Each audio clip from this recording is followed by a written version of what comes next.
When you're in Eternia, you can always count on a king. Here's your look at the Mattel Master Universe Origins, King Randor, heroic ruler of Eternia.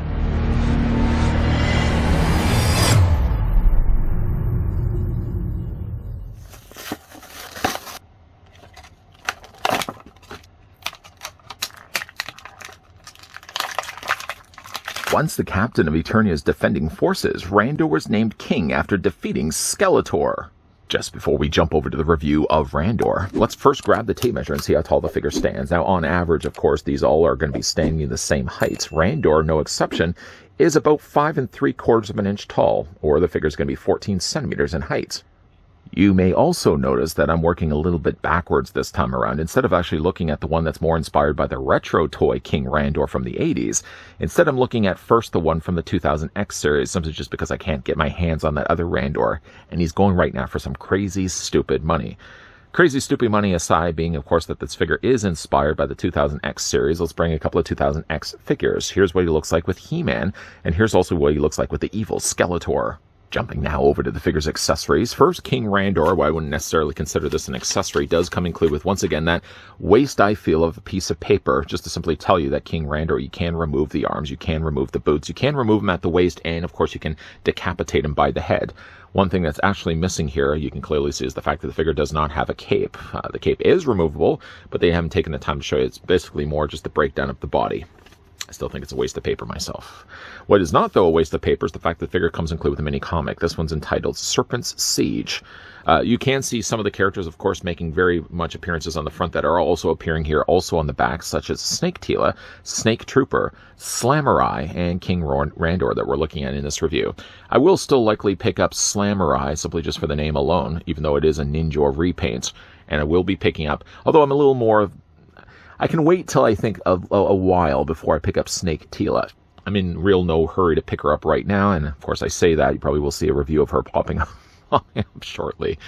Flipping through, though, quickly the pages, one thing I did want to mention about the pages themselves is, yes, there is, of course, dialogue on the inside, so you will be able to follow along with me, although I'll be flipping through this quickly. One thing I did want to mention, though, is that the art style inside seems a little bit different than the other Origins mini-comics we've gotten before. Am I the only one that thinks that? Maybe I'm the only one. You can see that there's Man-at-Arms down below. There's Snake Tila, and again, just flipping through it quickly, Slamurai, and, of course, some Snake Troopers there on the top. So, yeah, we're going to hold on to that comic. I'm going to hold on to that comic. You're not going to hold on to squat.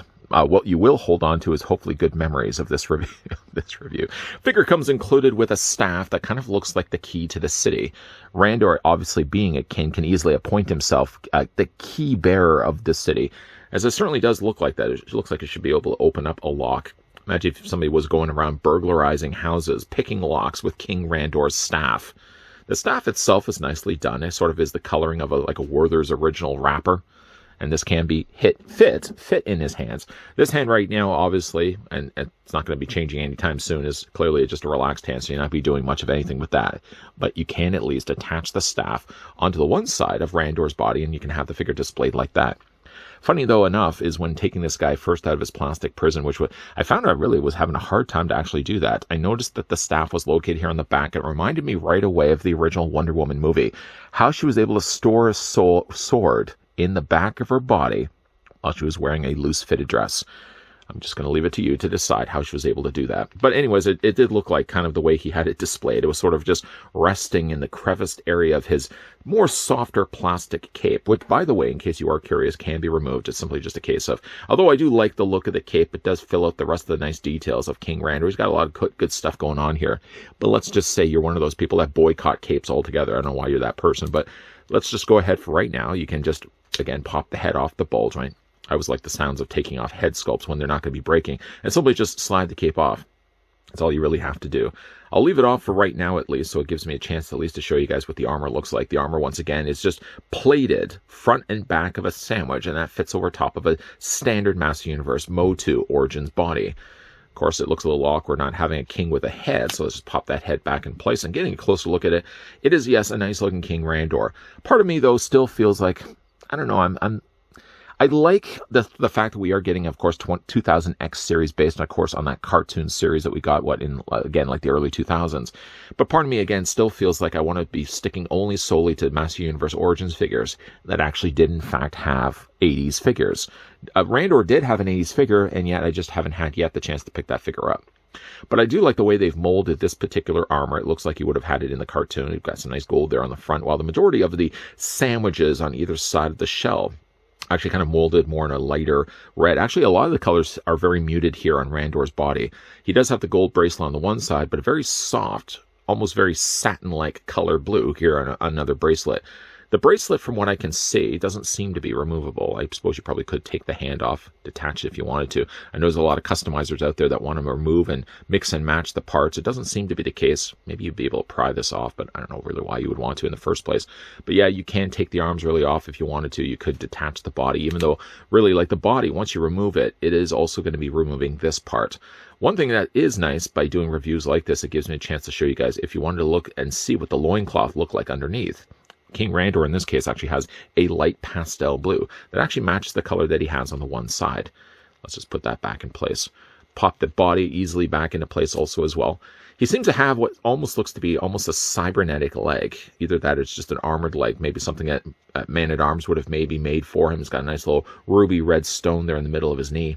And the only color I could best describe the boots as being is sort of like old chocolate. Have you ever had old chocolate that sits in a cupboard when you open it up and you notice there's sort of like a dusting surface on it? Many people would realize that that's the time to throw it away. I would just realize that that's the time. Hey, I didn't know I had a chocolate bar in the cupboard, and I can, of course, eat it. It does look like a little bit older chocolate, sort of more of a lighter color of the brown. Like really light colors here happening here on King Randor. For the articulation on this guy, of course, his head's going to be on a ball joint. I know we didn't really spend a lot of time looking at the head sculpt, but one last time to look at that again. Like, it's a great looking figure. I have no faults with it at all. It's just, I would have liked to have looked at least reviewed the very first King Randor before jumping over to the 2000X series. So eventually when I do pick up that figure, two things will be very apparent. Is the fact that, first of all, I did look at that figure second, instead of the other way around, and I likely would have paid stupid money in order to pick it up. I hope that's not the case.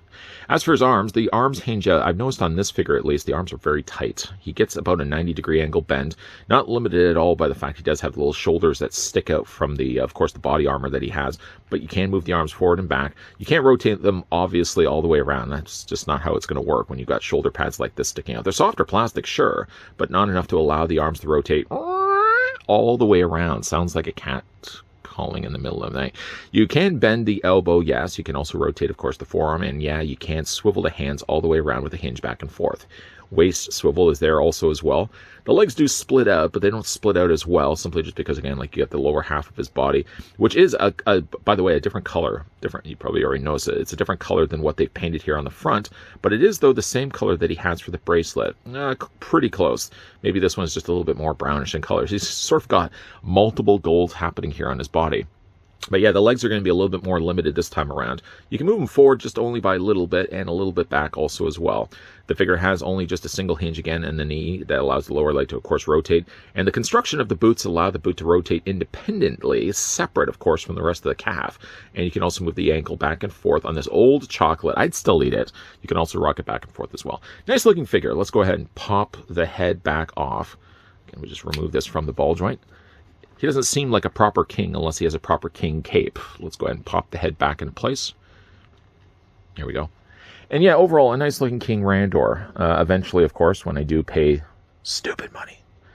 It's not always stupid money. I think I've seen some King Randors on eBay for not crazy at all. I did find a King Randor on Amazon, which so happened to be the same place that I ended up finding this guy. But I think the original King Randor, the one based, of course, from the 80s figure, I think was going for like $80. I did not want to pay the $80, having already paid too much, I feel, for one figure that we will be looking at in an upcoming review. And of course, I will be talking about how much stupid money I ended up spending on that guy. But we will be, of course, looking at that figure a little bit later. But if I can find King Randor, an original King Randor, or if somebody's able to find one for me, I will be looking at, of course, that guy in an upcoming review. Sort of backwards, of course, from the one that I really wanted to look at him first, looked at this guy then second. But Lady Luck, of course, didn't have a way to make that happen. And of course, one last thing, as this whole time this guy behind the camera has been talking away, here's again what he looks like with the 2000X He-Man. Nice looking figures, obviously going to be separate on the shelf from maybe the rest of the more 80s inspired origins we've gotten so far. Just doing a little bit of checking online, and sure enough, some sellers on eBay have Randor available for not as crazy stupid money as I thought it may have been. As a side note, though, Amazon is a good place it seems to be when it comes to picking up some of these Master Universe Origins figures that have, at least from a Canadian standpoint, not reached Canadian stores and won't be hitting stores anytime soon.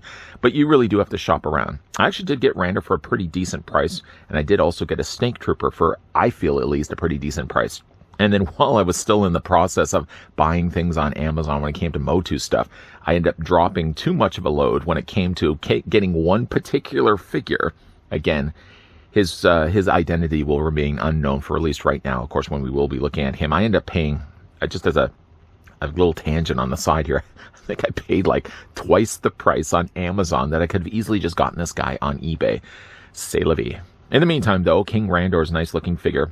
I will be, though, displaying this one along with, like, the Tila that we did get with, what was it, Zor?